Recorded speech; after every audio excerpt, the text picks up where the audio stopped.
യുക്രൈന് വ്യക്തിമാണെന്ന് പോലും പലരും അംഗീകരിക്കുന്നില്ല. അതാണ് രസം. നമ്മുടെ സാംസ്കാരിക നായകന്മാരൊന്നും യുക്രൈൻ അതെന്തോ പറയാ, അമേരിക്കയെ സഹായിക്കുന്നു. അമേരിക്ക സഹായിക്കുന്നു ഇല്ലെങ്കിലും ആരുടെ ഭാഗത്താ ശരിയെന്നല്ലേ നോക്കേണ്ടത്. അല്ല, അമേരിക്ക ശരിയെ സഹായിച്ചു കഴിഞ്ഞാൽ പിന്നെ ഞങ്ങൾ വേറെ നോക്കുന്നത്.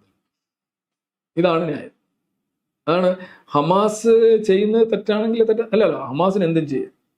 ഇമാതിരിയുള്ള ബ്ലൈൻഡ് ആയിട്ടുള്ള തിമിരവാദങ്ങളാണ് ശരിക്കും നിലനിൽക്കുന്നത്. ഇവരെയൊക്കെ റഷ്യക്ക് താങ്ങാൻ പറ്റുമോ? ഈ കോക്ടെയിലുമായിട്ട് നിൽക്കുന്നുണ്ടല്ലേ. അവർ രണ്ടുപേരെ അമേരിക്കയിൽ നിന്ന് മൈഗ്രേഷൻ ഒരു കുടുംബത്തെ തന്നെ ഈ ഒരു ടൂറിസ്റ്റ് വിസയിൽ പോയതാണ് 2022.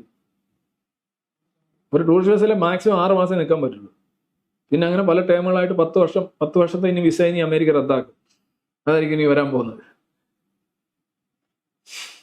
ട്രംപ് അങ്ങനെയുള്ള ഒരു തന്നെ